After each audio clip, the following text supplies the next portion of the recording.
Thank you guys for watching this video. Like and subscribe. Chapter 1. Ishikawa Kotori. Join the Church of MissRaven and become a Sequence 9. Reader Patreon.com. Key off stars for more chapters. Early morning, it was incredibly quiet.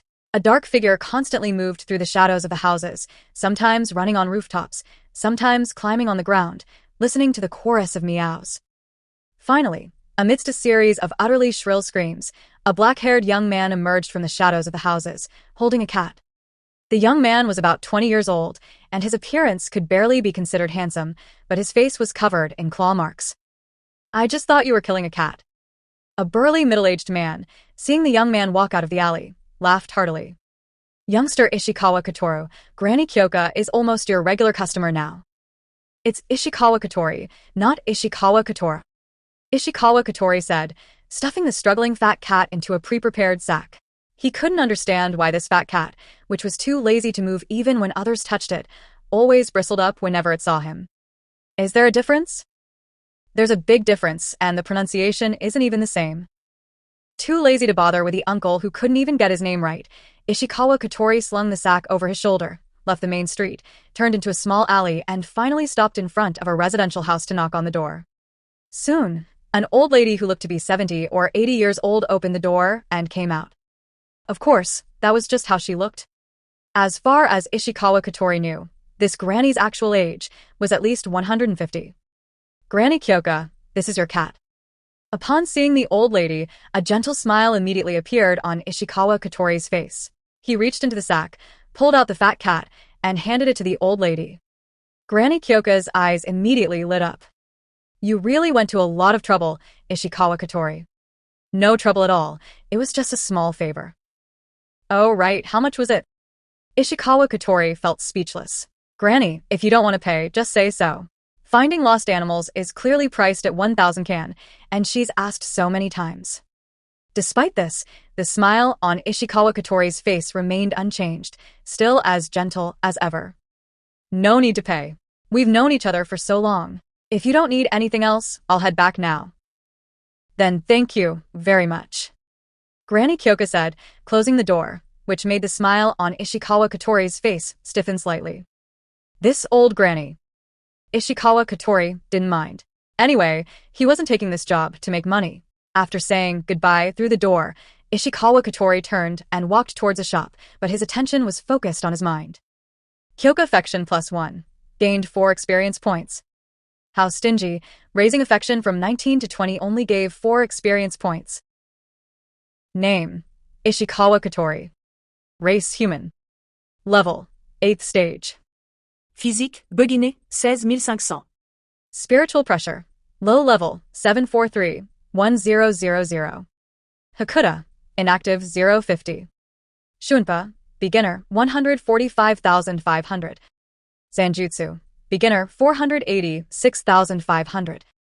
Zanpakuto, inactive, activation conditions unknown. Kido. Ad número 4. Byakurai, intermediate, 32131000. Special skills. Chant of Destruction, a low level, 161000. Current experience, 186. Expand to view affection interface. If I activate Hakuta, will similar commissions be easier to do in the future? Ishikawa Kotori pondered for a moment and added 50 experience points to Hakuta. The inactive next to Hakuta on the attribute interface immediately changed to beginner, 500. Ishikawa Kotori staggered a step. A series of information was directly poured into his mind, and his body gradually began to change. The information in his mind was basically about hand-to-hand combat techniques, while the changes in his body seemed to correspond to the information in his mind. This gave Ishikawa Kotori the feeling that he had been practicing Hakuta for a long time, not just in memory, but also in muscle memory. As for the remaining experience points, Ishikawa Kotori did not use them casually. Because, apart from the difficulty in cultivating spiritual pressure and physique, once a skill was activated, he could completely practice it on his own. For example, Zanjutsu. Since activating Zanjutsu and gaining a certain foundation, he hadn't added any experience points to Zanjutsu in the past 6 months, and he was already close to a breakthrough purely through practice. And once it reached low level, it would be difficult to make progress on one's own unless someone was teaching them. At that point, using experience points would be more worthwhile. So, Except for some experience points he wasted on Byakurai in the early stages, he basically used experience points only in urgent situations or when encountering a bottleneck. After all, experience points were hard to come by. Every time he thought of this, Ishikawa Kotori's expression became a bit strange. 3 years ago, when he inexplicably fell from the sky while sleeping, he had already discovered the system in his mind. However, it took him a full 6 months to figure out how to gain experience points. If he had to give a name to the system in his mind, then scumbag system, harem system, or player system would all be very fitting. In short, when Ishikawa Kotori gained affection from a female, he could gain a certain amount of experience, but males provided no experience at all. This was simply looking down on their vast male compatriots. Although Ishikawa Kotori's orientation was normal, couldn't there be affection between men? Why not? Getting back to the point, the experience gained by increasing affection varied for each woman. More strictly speaking, the amount of experience depended on the other party's status and strength. The higher their status and strength, the more experience points were gained. At the same time, the higher the affection, the more was gained. For example, with Granny Kyoka just now, from the initial 0 affection to 9 affection, each time added 1 experience point, while from 10 affection to 19 affection, each increase added 2 experience points. In some ways, this system could be called powerful. If Ishikawa Kotori were a scumbag, he would probably be very strong by now. However, Ishikawa Kotori was someone who could be described as semi-socially anxious. According to people who knew Ishikawa Kotori in his previous life, those willing to befriend Ishikawa Kotori were like angels, for a simple reason: angels might be able to defeat demons. His experience in social interaction could no longer be described as 0, but rather a negative number. So, Ishikawa Kotori chose the most foolish method. To put it in one sentence, to gain true sincerity, one must give true sincerity. Keeping this in mind, Ishikawa Kotori always genuinely interacted with others. Regardless of age, as long as they were female and needed help, he would step forward to assist. This included, but was not limited to, helping old ladies push carts, helping old ladies find cats, providing relationship advice to young girls experiencing their first love, helping mature young wives soothe their children, buying lollipops for little Lolis. He helped wholeheartedly, trying his best to block out distractions and discard the thought of gaining experience points, genuinely trying to befriend them. Of course, Ishikawa Kotori had also encountered women who, no matter how much sincerity he showed, remained unmoved, or who became increasingly intimate on the surface, as if they had fallen in love with him, constantly giving him hints. However, when he found that his affection had not increased at all, Ishikawa Kotori decisively distanced himself from them. Such women always felt very dangerous. The reason it was said that if Ishikawa Kotori were a scumbag, he would already be very strong was because once affection exceeded 60 points, it would convert from affection to love value. In this way, even if the other party was a woman with no status or strength, each increase would result in a qualitative change in the experience gained. Before 60 affection, even from 59 to 60, it was only 16 experience points, but when 60 affection turned into 61 love value, it increased by a full 10 times, yielding 160 experience points. At that time, Ishikawa Kotori had gone to great lengths to reduce that 1 point of love value, finally achieving his goal after the other party's affection dropped by 10. After 3 years of research, Ishikawa Kotori had basically figured out the affection system. 10 affection points was roughly equivalent to not-so-familiar neighbors. 20 affection points was equivalent to acquaintances, knowing their name, and greeting them warmly when meeting on the street. 30 affection points was basically already friends. 60 affection points meant that the other party already regarded Ishikawa Kotori as a close friend. If Ishikawa Kotori was in trouble, the other party would definitely step forward to help, even if it was very dangerous. As for anything higher, Ishikawa Kotori wasn't very clear, but 61 love points gave Ishikawa Kotori the feeling of, I consider you a brother. I don't intend to date you, but if you confess to me, I would hesitate for a few days, then reply with, we can try dating. Of course, not everyone could reach 61 points and convert to love value. For women who had a sweetheart or were married, with a few exceptions, 60 affection points was already the cap. It's worth noting that lowering affection does not reduce experience points. 2 Chapter 2 West Rakongai Street District 38 Yurazuya. Yo, Ishikawa Kotori went to work again? My girl just asked me when you'd be back. The sake lady brewed some wine and is planning to sell it to the taverns in West 1 District. I just put some outside your shop in the basket on the left. Remember to take it back. Ishikawa Kotori smiled and replied to the greetings from the street. This seemed pretty good too. To be honest, the people on this street were actually very nice. Bad people weren't inherently that bad, and truly evil individuals generally couldn't reach this place. Because this was Soul Society, the destination of souls after death in the human world. Soul Society is divided into two parts, Rakongai and Suriidai. Suriidai is located in the center of Rakongai and is where Shinigami reside, while ordinary souls live in Rakongai of Soul Society. Rakongai is divided into 1 to 80 districts in each of the 4 directions, east, west, north, and south. District 1 has the best public order, while District 80 is the worst of the worst. In areas with poor public order, evil deeds like murder and arson often occur. After each new soul arrives in their respective district, they are uniformly assigned by those responsible for managing Rakongai, allowing them to form new families with others and live together. Because too many people die simultaneously, even souls who die at the same time in the same place have a very low probability of being assigned to live in the same district. In Rakongai, souls without Reisher do not starve. They can live normally as long as they have water. Therefore, souls without Reisher do not experience changes in height or weight until death. If one wishes to leave Rakongai and enter the affluent Suriidai, there is only one legitimate method. Possess spiritual pressure, enter the Central Spirit Arts Academy to study, and graduate to become a Shinigami.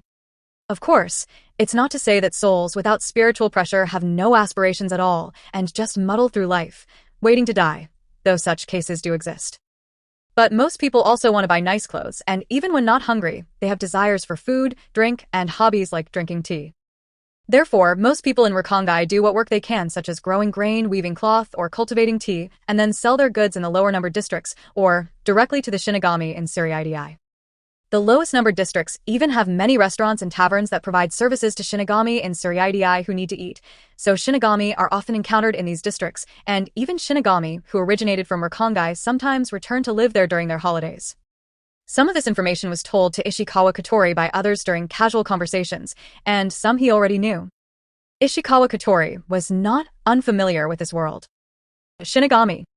Upon first arriving in this world, after some deliberation, Ishikawa Kotori chose to settle in the empty house assigned to him in the 38th district. The manager originally responsible for assignments had intended for Ishikawa Kotori to form a new family with others, but Ishikawa Kotori refused. Since there happened to be a new empty house, it was simply assigned to Ishikawa Kotori.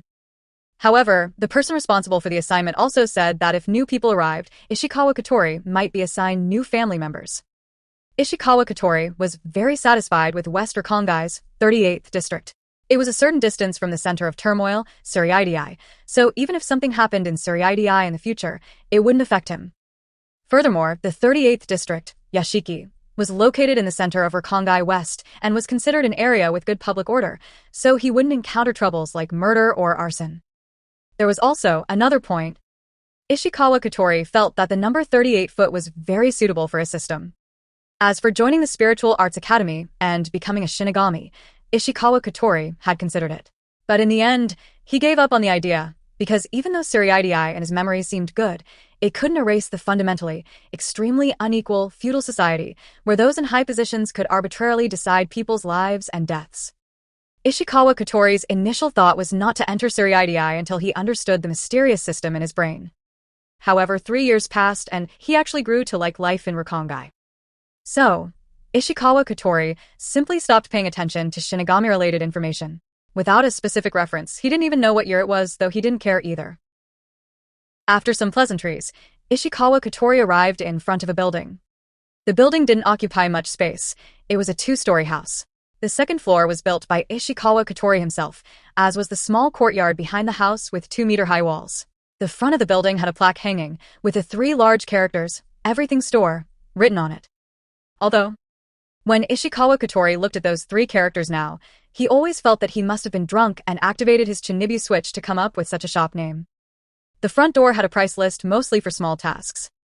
However, the last line stated, "For commissions not on the list, please consult in person. The price will be determined by the shop owner, all rights of interpretation reserved by the shop." Next to the price list, there was also a brand new discount list, which read, "Females 10% off, female Shinigami 20% off, female seat officers 30% off, female vice captains 40% off, female captains, all 50% off." This should get some Shinigami to come, right? Ishikawa Katori looked at the new discount list he had put up before leaving in the morning and nodded with satisfaction. Daydreaming. No Shinigami will ever come to you for a commission. A clear voice came from behind Ishikawa Katori. Turning around, he saw a beautiful girl who looked about 17 or 18 years old, her gaze filled with disdain as she looked at Ishikawa Katori. At least it's more likely than your secondary development. Ishikawa Katori sized up the girl's unremarkable chest, nodded, and emphasized again. Yes, much, much more likely. The girl's face instantly flushed red, not from shyness, but from anger. She threw a punch. How did I ever get to know such a pervert like you? Ishikawa Katori didn't dodge. Although his physique wasn't tall, her small fists didn't really hurt when they landed. This girl was Yuzuki, the 61 love value girl who had once shown a tiny hint of craving Ishikawa Katori's body, but now that hint had been erased by Ishikawa Katori. Knowing Ishikawa Katori's true nature, her favorability now remained at the full friendship value of 60, with no romantic intentions whatsoever. It's worth mentioning. When Ishikawa Katori inexplicably fell from the sky, he landed right in her house, causing a great commotion at the time. There were even rumors of a traveler invasion, which attracted Shinigami to investigate. After investigating for a while, they determined that Ishikawa Katori was just an ordinary person and released him. The reason he was able to be assigned an empty house at that time also had some compensatory meaning. Ishikawa Katori took out his key to open the door, then seemed to remember something and threw the key to Yuzuki. "Help me open the door." Then he turned around and rummaged through a bamboo basket in the corner in front of the house, finally pulling out several large wine bottles, a smile instantly appearing on his face. "Sake lady, I'm loving you more and more. You drunkard." Yuzuki opened the door with the key and rolled her eyes at Ishikawa Katori in annoyance. If Jiopo's husband heard that, he would definitely beat you up. Lately, there's been a rumor on the street that the everything store owner likes to seduce old ladies. Jealousy. This is jealousy. Ishikawa Katori didn't care. He picked up a few bottles of wine and entered his own small house. The room wasn't big. There was a bar counter and a few chairs under the stairs, and a somewhat worn sofa in the central area. Besides these, the only furniture was the wine cabinet behind the bar, and the second floor was where Ishikawa Katori rested. "Do you want a drink?" "What do you think?" "Then, do you want to drink milk?" Ha ha ha, as expected, you're a... Looking at Yuzuki picking up a wine bottle, Ishikawa Katori quickly swallowed the words "little kid" and instead took a box of strawberry milk from under the wine cabinet and handed it to Yuzuki. With such a shop name, it felt like something was missing if there wasn't some strawberry milk in the izakaya. Although after Yuzuki discovered it, all the strawberry milk Ishikawa Katori bought from West 1 District ended up in her stomach. However, he actually bought it for Yuzuki to drink anyway, as he didn't have a refrigerator here because Rakongai didn't even have electricity. Siriidii seemed to have electricity. He had seen Siriidii from afar when he went to District 1 to buy food and noticed buildings similar to power stations there. But whether it generated electricity using human world methods or erasure, Ishikawa Katori didn't know. Since you like strawberry milk so much, why don't you go to the Central Spirit Arts Academy? Their cafeteria gives out all kinds of free desserts. I heard that some of the strawberry milk I buy is brought back by those students on their holidays. Yuzuki gulped down the milk, let out a satisfying burp, and then said disdainfully, "I don't want to be a Shinigami." Hehe. Ishikawa Katori didn't ask further and instead placed the several bottles of wine on the wine cabinet.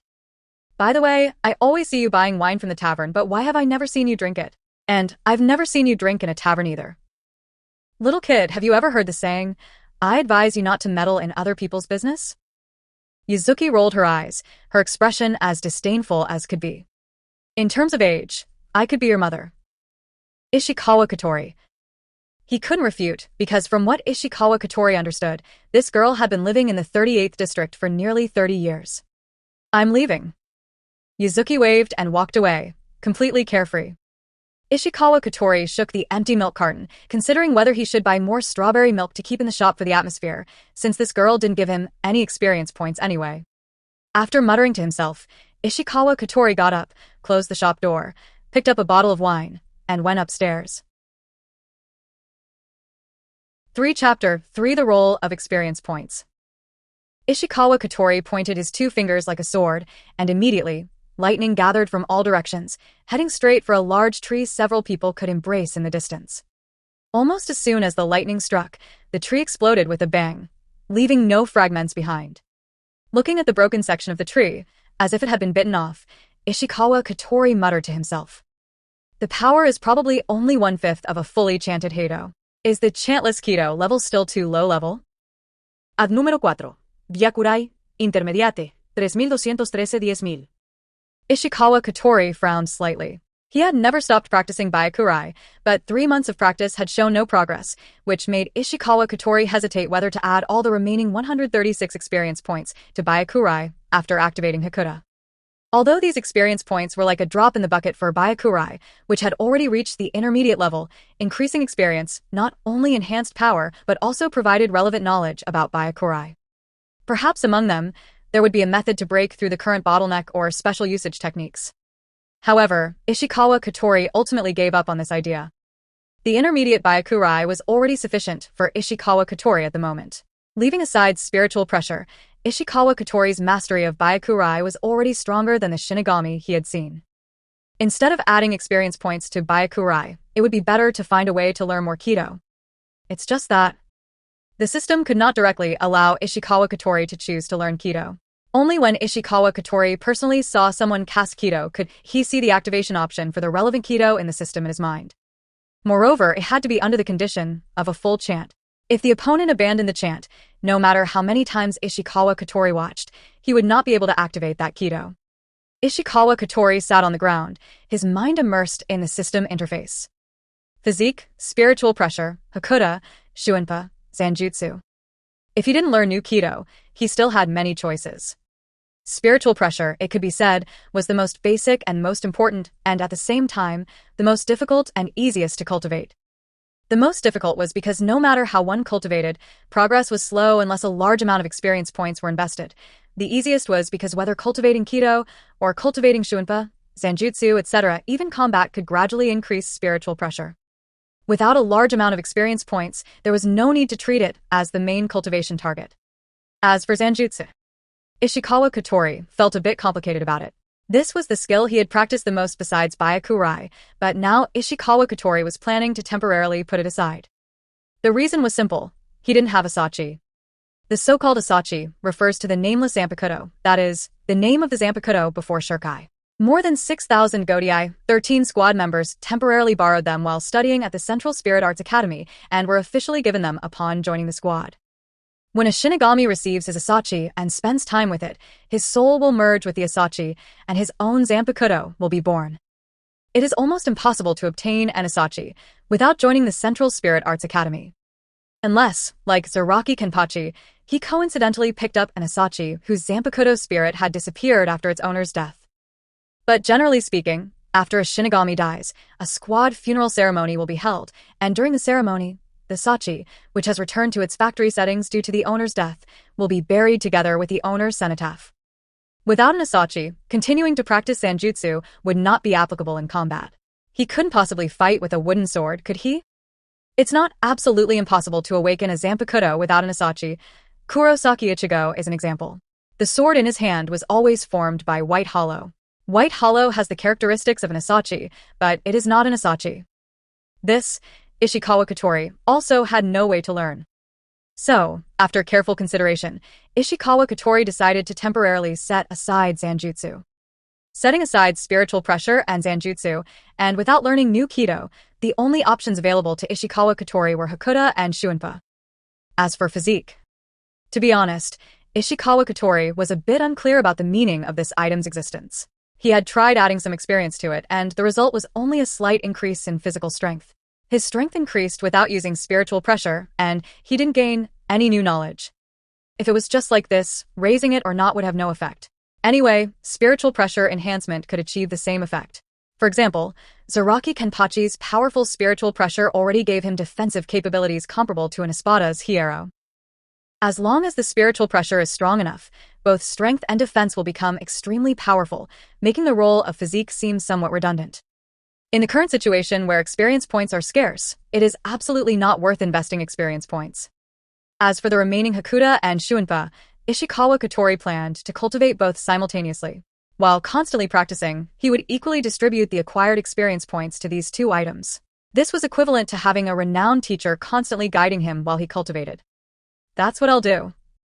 Having made up his mind, Ishikawa Kotori stood up and patted the dust off his butt, then gritted his teeth and added all his remaining experience points to Hakuta. Since he decided to proceed with both simultaneously, he had to keep both at a similar pace, because more relevant knowledge would make cultivation smoother.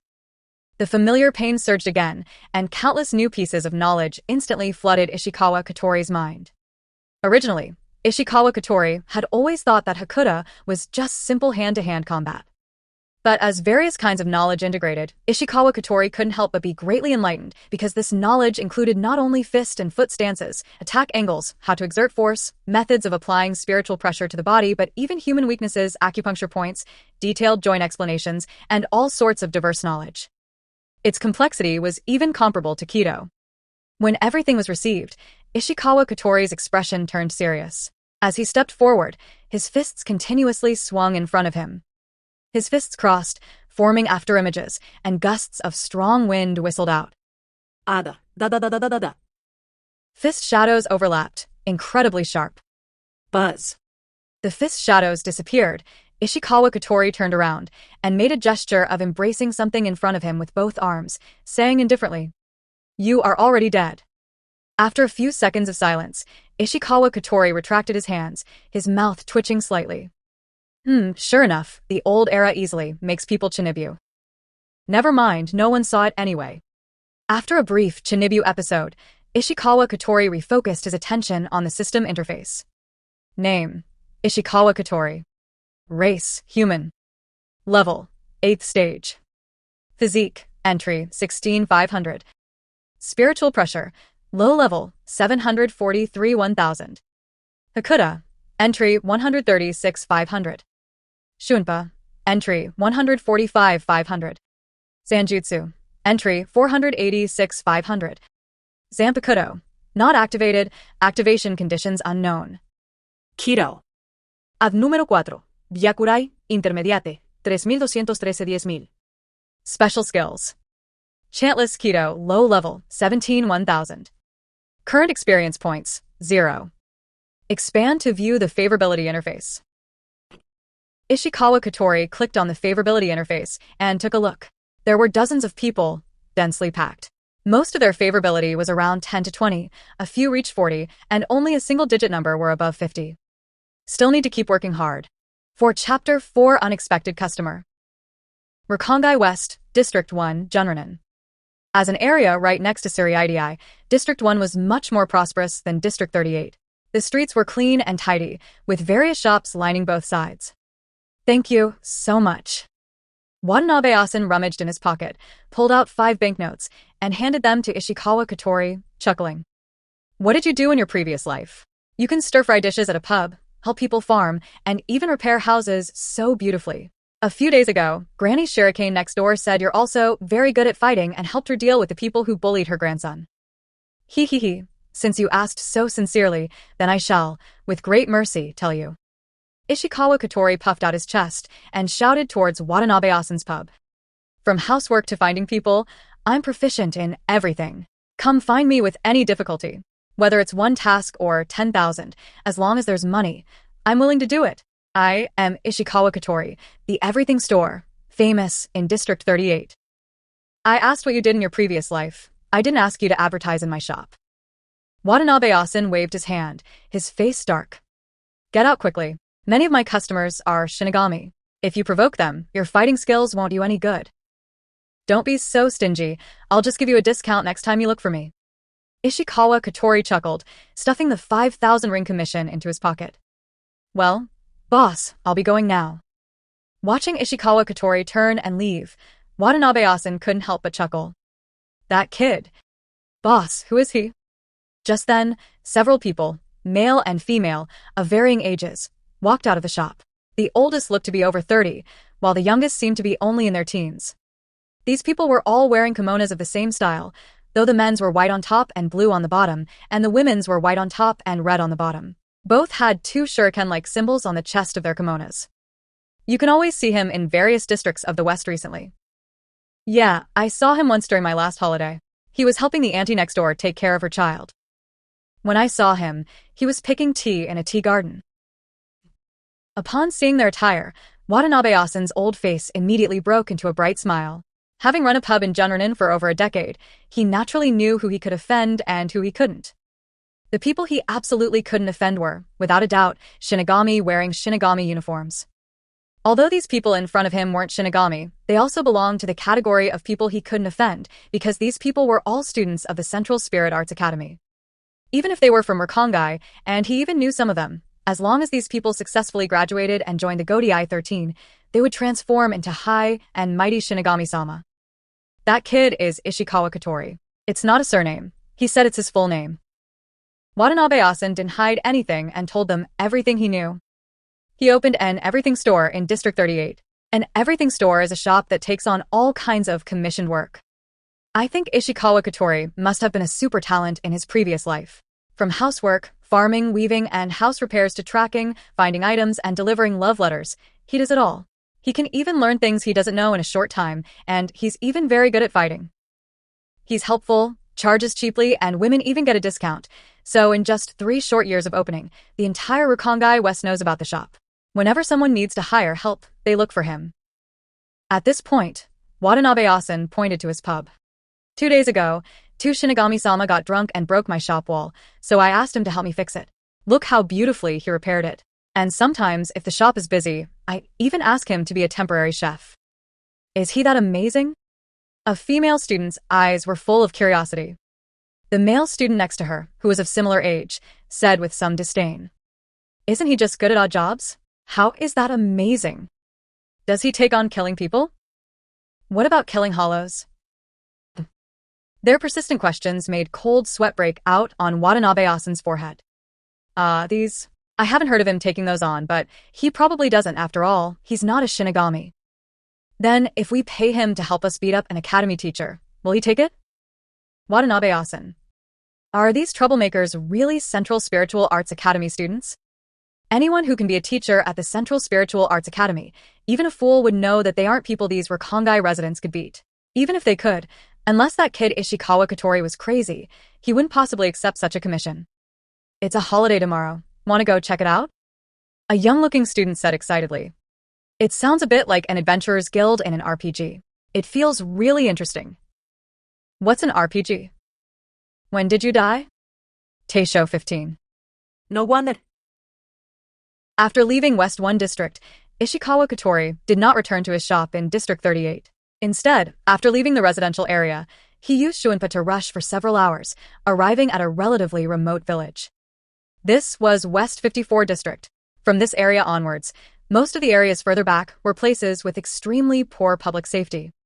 The streets were littered with all kinds of trash, and in the shadows of the houses, there were many people with fierce expressions, holding opium pipes. However, upon seeing Ishikawa Katori, these people couldn't help but shrink back into the shadows. Ishikawa Katori ignored them and went straight into the depths of District 54, finally stopping in front of a dilapidated building far from the village. It's the Everything Store's big brother. As soon as he arrived nearby, the residents in the dilapidated building discovered Ishikawa Katori and rushed out of their homes. They were all children, the oldest looking 15 or 16, and the youngest only about 5 or 6. There were exactly 30 of them in total, with more than half being little girls. These children were all homeless. Some had run away from forced foster families because they couldn't get used to them. Others had nowhere to go after their families had dissipated into erasure. Ishikawa ni. Looking at the timid little girl in front of him, Ishikawa Katori reached out and rubbed her small head, saying gently, "I took a job in Junranin today, so I bought some candies there. They're all your favorite flavors, you know." Hearing about candy, the children's eyes lit up and they all surged towards Ishikawa Katori. "Don't push, everyone gets a share. If anyone pushes, I won't give them any." At these words, the children consciously lined up. Ishikawa Katori nodded in satisfaction. First, he took out some clean drinking water from a sack, then distributed the bags of candy to the children present. Nayura's favorability +1, gained 7 experience points. Hanako's favorability +1, gained 4 experience points. Katakura's favorability +1, gained 2 experience points. The continuous prompts in his mind made Ishikawa Katori's smile grow even gentler. Although the values were small, the quantity was large. In just this short while, Ishikawa Katori had gained over 100 experience points. Current experience points, 654. Ishikawa Katori had discovered this place 2 months ago. In these 2 months, whenever Ishikawa Katori worked in the first few number districts, he would buy snacks for children and bring them to these kids. Compared to adults, these pure-minded children were much easier to increase favorability with.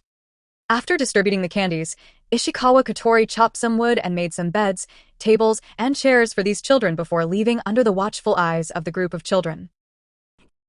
By the time Ishikawa Katori returned to his shop in District 38, it was already nearing night. Generally, at this time, there would be no customers in the shop, but today was a little different. Ishikawa Katori had just finished tidying up the shop and was about to head upstairs with a bottle of wine when his steps suddenly halted. Boom. Almost simultaneously, the shop's sliding door was violently shattered, and a figure tumbled into the shop, stopping only after crashing into the sofa. Ishikawa Katori. The customer is God, the customer is God, the customer is God. Muttering the shop rules a few times, Ishikawa Katori suppressed the murderous intent he felt towards the customer, forcing out a somewhat stiff smile, and said, "Customer, please pay me 1,000 ring for repair costs before placing your order." Ishikawa Katori's words caught in his throat, his gaze fixed blankly on the outside of the shop. His reaction was entirely due to a very special customer who walked into the shop from outside, an elegantly trotting, bow-tied pig? A ready-made drinking snack? Hiss. Ouch, ouch, ouch. My little piggy threw me off again. The figure who had crashed into the sofa now climbed up from the ground. Ishikawa Katori turned his head and, by the moonlight, saw the person's appearance, a strange look flashing in his eyes. Why did he come to my place? Are you the recently famous everything store owner? The newcomer sized up Ishikawa Katori, saying disdainfully, I don't see anything amazing about you. Never mind. Do you take on moving commissions? With that, he didn't wait for Ishikawa Katori's reply and pointed to himself. Oh, by the way, I am Shiba Ganju, self-proclaimed. That's enough. Ishikawa Katori waved his hand, interrupting the person's words, and said lazily, I've heard of you. You don't need to introduce all your self-proclaimed titles one by one. Actually, he hadn't heard anyone talk about him at all. If he hadn't seen him in person, Ishikawa Katori would have forgotten there was such a person in West Rakongai.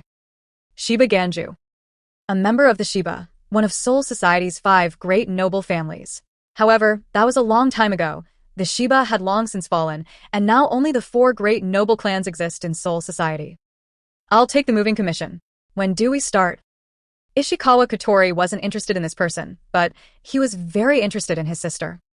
Of course. It wasn't that kind of interest, it was just that if he could find a way to befriend his sister, it would definitely bring him a large amount of experience points. Huh. Ganju, whose self-introduction had been interrupted by Ishikawa Katori, was clearly a bit slow to react. After a few seconds, he said somewhat blankly, right, we're moving first thing tomorrow morning. 5 Chapter 5 Ryatsu. The next day, at the break of dawn, Ishikawa Katori crawled out of bed, yawning. It took him less than 10 minutes to wash up and have breakfast. He was already sitting at the bar, enjoying a bowl of clear soup noodles. After quickly finishing his meal, Ishikawa Katori picked up his bowl, wiped the bar, and then went to the kitchen to clean up. Once everything was tidied, he didn't leave immediately. Instead, he found a sign, wrote, out for work, on it, and hung it on the shop door before leisurely heading to the agreed-upon location. Following the information Ganju left yesterday, Ishikawa Katori walked for nearly an hour. As he observed the increasingly desolate surroundings, he suddenly wondered if Shiba Ganju had tricked him. There were no signs of human habitation in such a place. However, after Ishikawa Katori walked for another 10 minutes, his suspicion of Ganju dissipated. Though still some distance away, a house resembling the one Sun Wukong transformed into a journey to the west had already entered Ishikawa Katori's sight.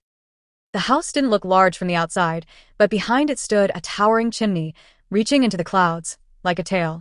Ishikawa Katori couldn't help but rub his chin. If this tail were to fall, that small house would instantly disappear, wouldn't it?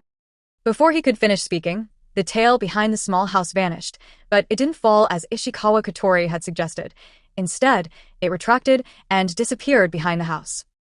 After a few seconds of silence, Ishikawa Katori applied a certain monkey's experience to himself, and after a bit of a self-deprecating remark, he calmly walked towards the small house. Having been in this world for 3 years, he was actually quite accustomed to such things. After all, Shinigami's architectural abilities have always been strong. For example, a certain shop owner in the human world who runs a general store dug a huge underground training ground beneath his own shop in just one day. However, compared to the Shiba family house in Ishikawa Kotori's memory, the appearance of this house was consistent, but it lacked the most distinctive symbol, the two giant arms erected outside the door. "Who are you?" Just as he approached the small house, two burly men came forward and surrounded Ishikawa Kotori. "He doesn't look like a good person, big brother." "Yeah, I think so too." Ishikawa Kotori felt that he looked quite harmless. Where did these two see that he wasn't a good person? Was there something wrong with the clothes he was wearing today? "Kininjin, he's the one I called." Before Ishikawa Kotori could explain, a familiar voice came from behind the two burly men. "He's the kid who runs the everything store in District 38.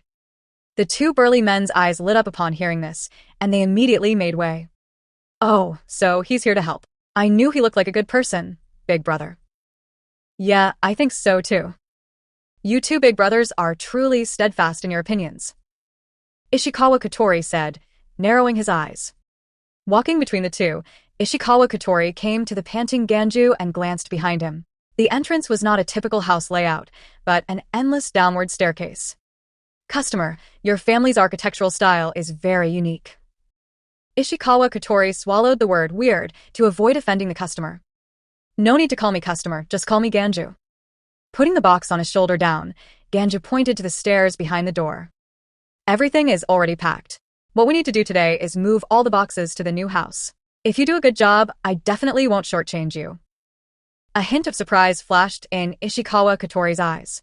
Although the man seemed a bit rough around the edges, he wasn't as overbearing as Ishikawa Kotori had imagined. His attitude was unexpectedly mild. It was he himself who had been somewhat prejudiced due to his memories. Thinking about it carefully, although he disliked Shinigami, he didn't act like a noble lord in his interactions with the residents of Rakongai.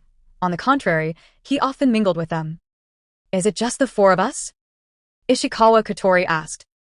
"Strictly speaking, only three." Ganju patted Ishikawa Kotori's shoulder. "When we move, Kinen and Jinen will stay behind to guard the house. But you're hired, so don't even think about staying behind. Besides, you look too scrawny to be left behind. Come on, follow me down and move things. Let's get everything up first, and then move it to the new house's address." "All right, customer." Ishikawa Kotori responded in the tone of a shop assistant, then followed Ganju downstairs, asking as he walked, "Is it just you and your family?" "I also have an older sister. She's building the house at the new address. You'll see her when we move there. It was also my sister who suggested I hire you to help with the move. She said the owner of the tobacco shop in District 3 recommended you to her."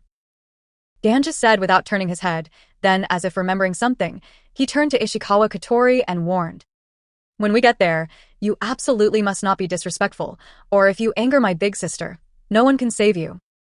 Ishikawa Kotori hummed in response and didn't inquire further. He had already learned what he wanted to know, and asking too many questions might make the other party wary. There was an unexpectedly large amount of stuff to move.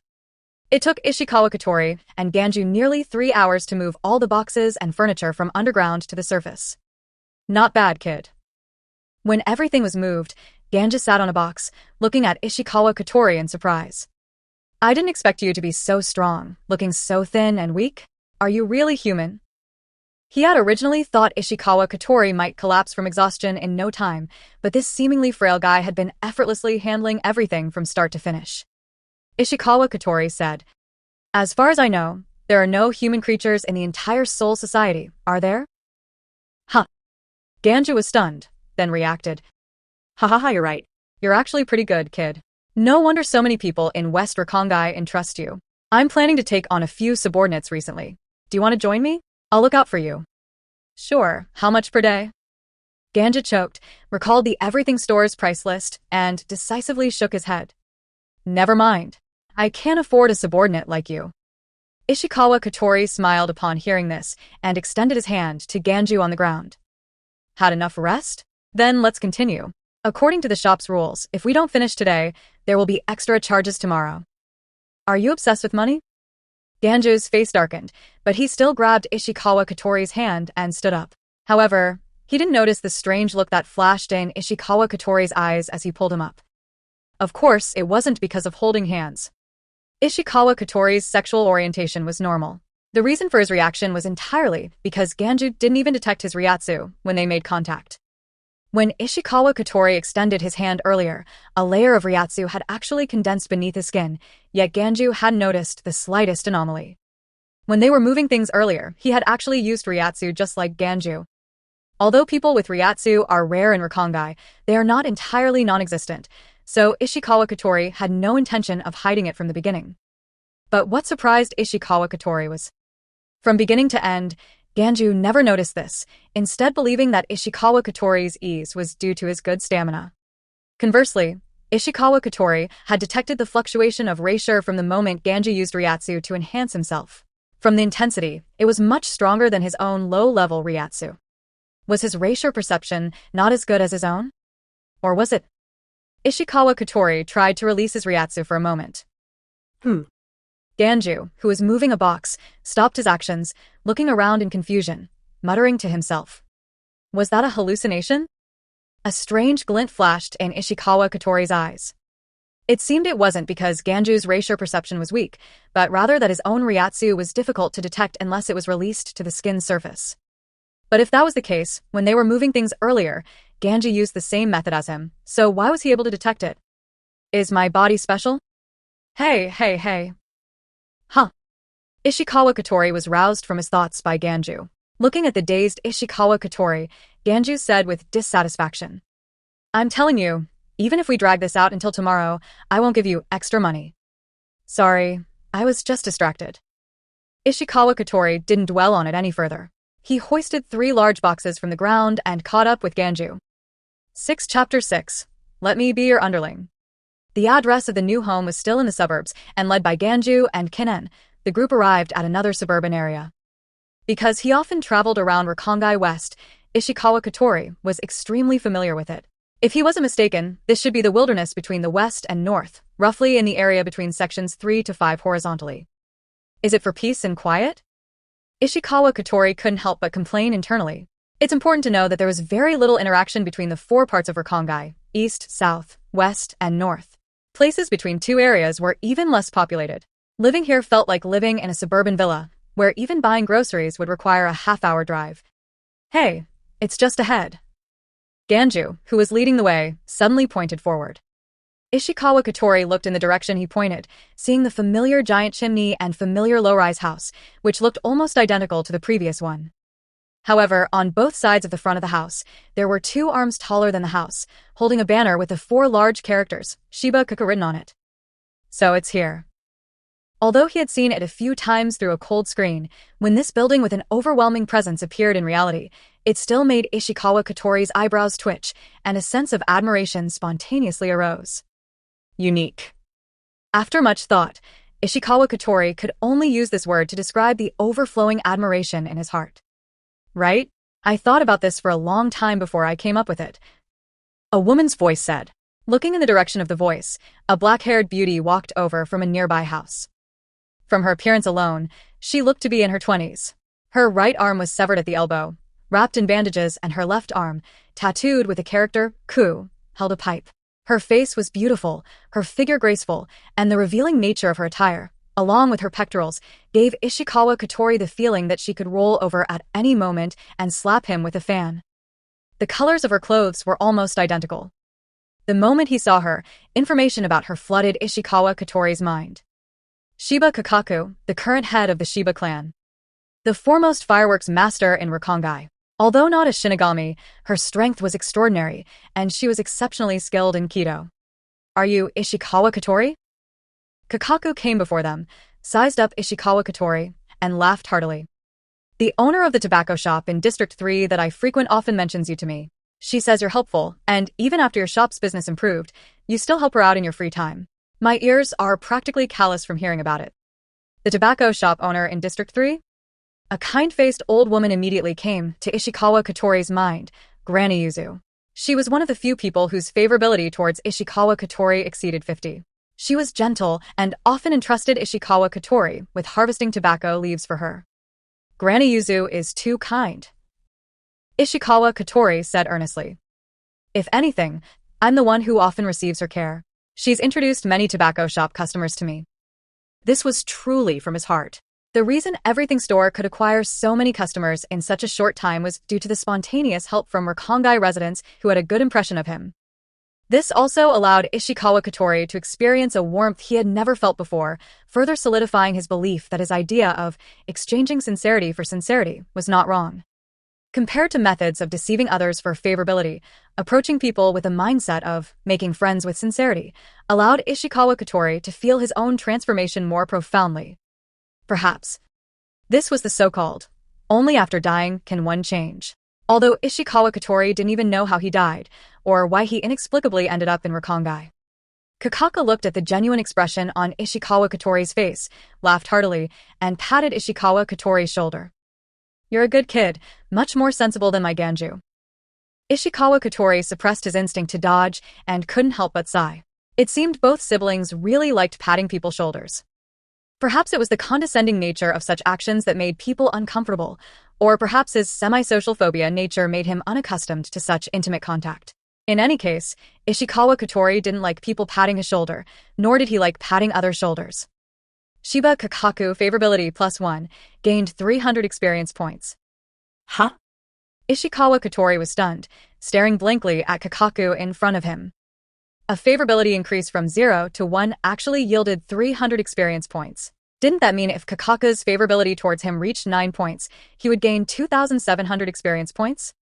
This was equivalent to the total experience points provided by 6 or 7 Rakongai residents with 60 favorability towards Ishikawa Katori. And this was just the experience gained from 1 to 9. It was important to note that for every 10 points of favorability gained, the experience points would double. Kakaku looked at the dazed Ishikawa Katori and waved her hand in front of his eyes. "Hey, kid, what's wrong?" "Ah, nothing." Ishikawa Katori quickly shook his head, a signature gentle smile appearing on his face, ready to continue getting closer to Kakaku. However, Kakaku didn't give him the chance. After greeting Ishikawa Katori, she stretched and walked towards the small house, saying as she went, "I haven't finished building downstairs yet. You can just leave the things you moved outside. Kinnen, stay here and watch them." The smile on Ishikawa Katori's face stiffened. Indeed, making friends wasn't that simple. 1 point of favorability was basically the same as having none, roughly equivalent to a stranger you've met once and have a slight impression of.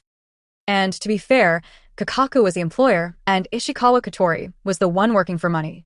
For Kakaku, as the head of a noble family, to even converse with Ishikawa Katori for a few sentences could be considered giving him a lot of face. However, Ishikawa Katori wasn't discouraged. Instead, he looked at Ganju beside him and reached out to pat his shoulder. Ganju.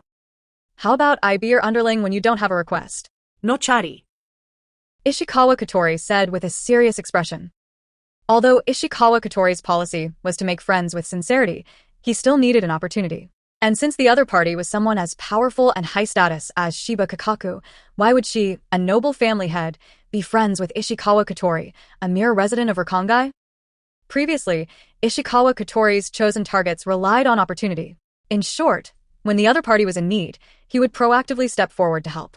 After getting acquainted, he would then continuously interact to increase favorability. So, he had never deliberately approached anyone. He had always met and befriended people through serendipitous encounters. Now that he wanted to proactively make friends, he naturally couldn't rely on this method. Moreover, even if the Shiba family had fallen, they still possessed a rich foundation. They weren't short on money or manpower, and Shiba Kakaku herself was terrifyingly strong. It would be almost impossible to find an opportunity to increase favorability by helping Kakaku. This left Ishikawa Katori with only one path. First, build a good relationship with Ganju, and then work hard to increase his presence in front of Kakaku. Normally, even neighbors who see each other often will gradually become familiar. If he built enough presence, he should be able to increase her favorability by a few points, right? Really?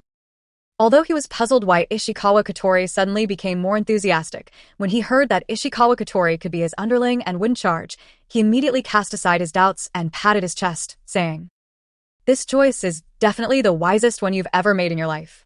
From now on, if you encounter any trouble, just mention my name, Shiba Ganju, and I guarantee I'll help you resolve all your problems." 7 Chapter 7 On Mitsukoto. Phew, it's over.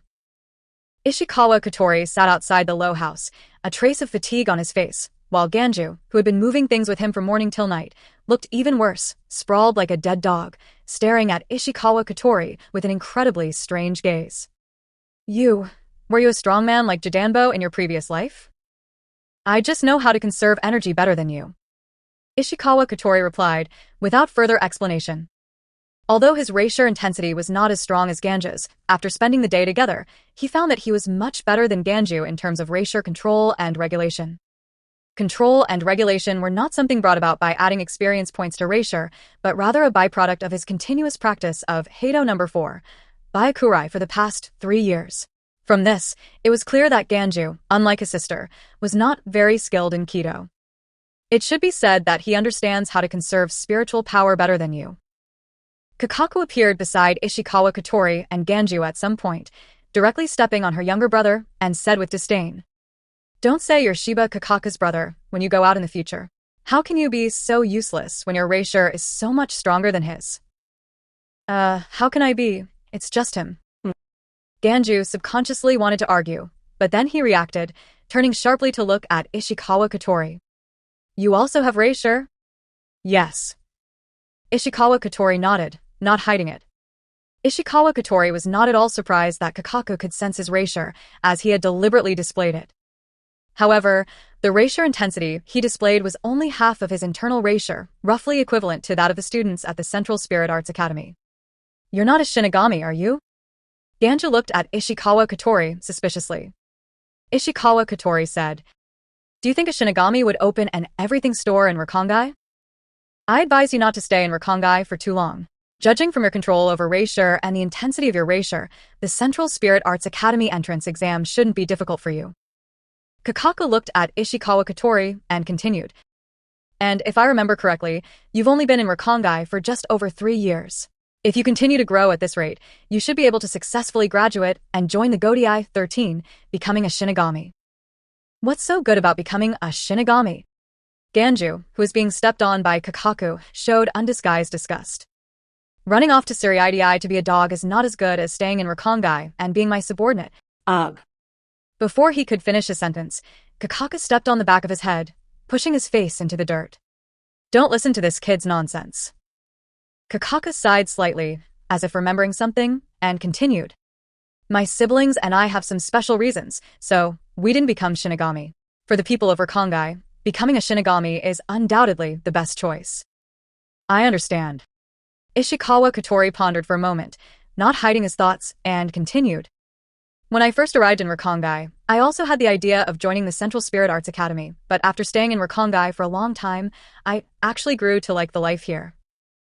Compared to being constrained by various complicated rules, I prefer the feeling of being able to do whatever I want now.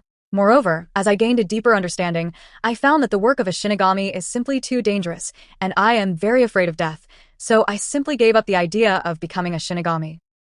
"That's right." Ganju struggled to lift his head and gave Ishikawa Kotori a thumbs up. Kakaku nodded upon hearing this and did not continue to persuade him. Since Ishikawa Kotori already understood the pros and cons of becoming a Shinigami, she naturally didn't need to keep persuading him.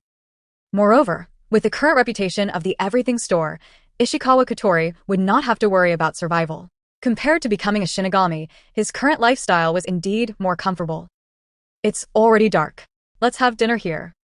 After Kakaku finished speaking, she turned and walked towards the low house, but after only a few steps, her pace paused, and she suddenly turned to look into the night. Her unusual behavior immediately caught Ishikawa Kotori's attention. Looking in the direction Kakaku was looking, Ishikawa Kotori didn't notice anything unusual, which made a hint of doubt flash across his face.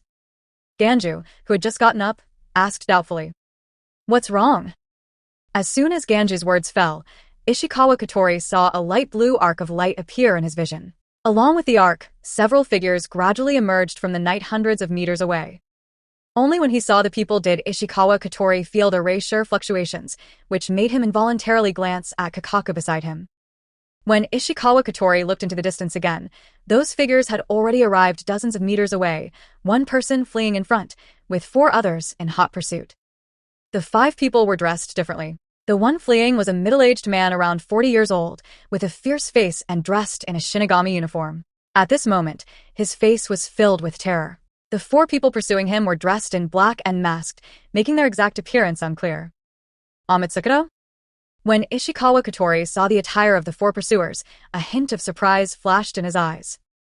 As far as Ishikawa Kotori knew, the Amatsukato was an organization independent of the Godiai 13, along with the Kido Corps.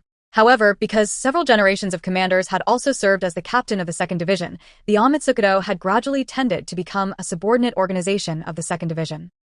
Shinigami? Upon seeing the appearance of these people, Ganju showed disgust and instinctively wanted to go forward and drive them away, but Kakaku, who was beside him, stopped him. Don't interfere. And as she spoke, the 4 execution force members had already surrounded the Shinigami. Why? The middle-aged Shinigami looked desperate, yelling hoarsely, "What did I do wrong?" Before he could finish his sentence, the 4 execution force members had already attacked. However, the 4 did not use their Zanpakuto, but instead engaged in pure Hakuda with the Shinigami who was holding a Zanpakuto. Although he had the advantage of the Zanpakuto, the 4 execution force members were clearly much stronger than the Shinigami they were pursuing. Less than half a minute after the battle began, the middle-aged Shinigami was punched in the abdomen due to an opening, and the blade he was swinging paused. And in that instant, the remaining 3 seized the opportunity and closed in. Bang, bang, bang. Accompanied by a series of dull thuds, the middle-aged Shinigami was like a fallen leaf in a storm, completely defenseless, and finally crashed heavily to the ground, his fate unknown. Don't let him die, someone said. Another person squatted beside the middle-aged Shinigami, his hands glowing with a light blue aura that enveloped the Shinigami's wounds. After a while, he withdrew his hands and nodded to the other 3. The 2 immediately stepped forward to help the middle-aged Shinigami up, but the 4 did not leave immediately. Instead, they looked towards where Ishikawa Kotori and the others were. More precisely, they looked at Shiba Kakaku, who was standing in front of Ishikawa Kotori and Ganju. After a respectful bow, they disappeared from the spot with the middle-aged Shinigami. Let's go. Don't forget to like and subscribe.